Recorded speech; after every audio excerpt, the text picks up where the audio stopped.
it's a paradox. We've seen Russia's forces being less competent than we feared, and all the allies are committed to strengthening NATO defense. You would have thought that this strengthening of defense with all 30 and now 32 allies with Finland and Sweden would ease the burden somewhat on NATO, but NATO is obviously taking is being very careful and possibly in response to the Russian aggression, overcompensating for that. First of all, how significant do you think are the changes that were announced at that NATO summit, this really big expansion of the rapid response forces, and this changed the whole strategy whereby instead of waiting for someone to trigger a response from NATO, the alliance is committed to trying to deter attacks, particularly on those Baltic states? Well, I think the Madrid Summit is the most significant summit that has occurred in many, many years. The media has got it right that this is a turning point in NATO, but a turning back to what arrangements were in the Cold War. I think since the Cold War, NATO has not really had a plan for defending the allies. It depended on its prestige, on its deterrence capability, but they didn't have concrete, significant plans for defending the allies. Now, this is going to change. But Nicholas, we've had this big pledge from Jens Stoltenberg to go from a rapid reaction force of 40,000 to 300,000 troops. But it's not quite clear where those are coming from. I mean, Britain's already unilaterally committing another 2,000 troops to Estonia. The United States is also committing more troops. Is this rapid reaction force really going to be in place by the end of the year, as Jens Stoltenberg suggested, when you've got to actually, NATO doesn't have its own forces, it relies on member states to provide them? Yes, the short answer to that is no. They won't be available. But this is not, as I understand it, a new capability, new forces and whatever. It's an attempt by NATO as the central organization in coordination with the allies to improve and adjust the readiness times of the forces that are already available to it. NATO has about 2 million forces spread among their allies or the contributing allies.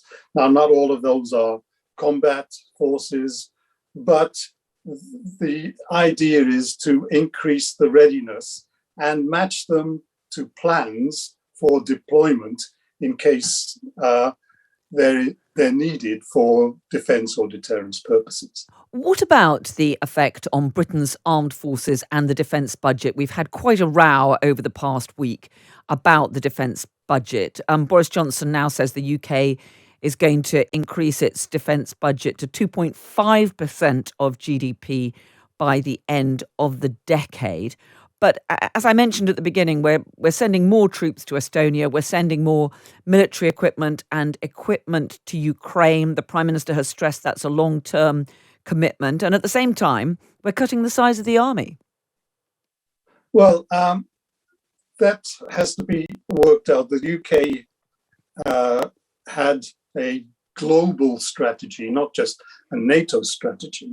And it has to fit in these requirements according to that strategy. But can we afford to do it? I mean, have we got the forces and the defence budget to deliver on those promises which the Prime Minister repeatedly makes about the UK's commitment to supporting Ukraine? In my opinion, no. But again, at NATO in Madrid, they agreed to look at the 2% target next year with a view to increasing it to 2.5% of GDP.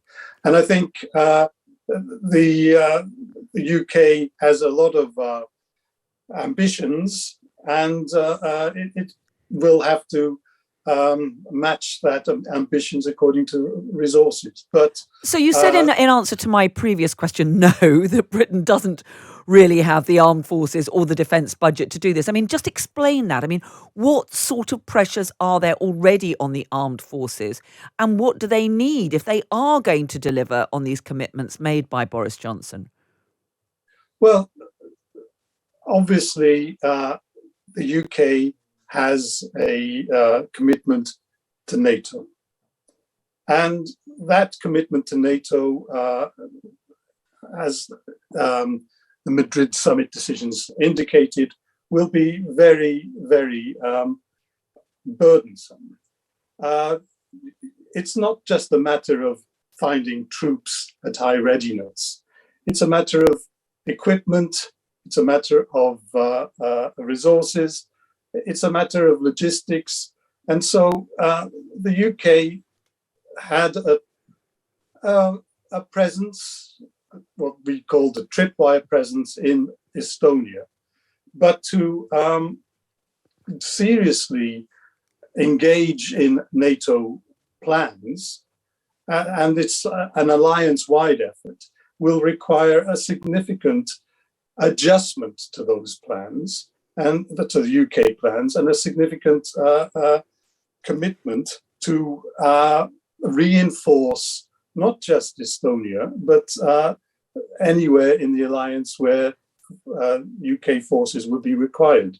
So I don't. But sorry to press you. I'm just trying to find out whether you think that the British government needs to boost its own defence spending or increase the size of its own armed forces in order to meet the new commitments and the existing ones. Well, basically, if the UK is serious about this, both the global ambitions that it has and the commitment to NATO that it's agreed to in Madrid, then it has to increase its defense expenditure. There's no doubt about that. But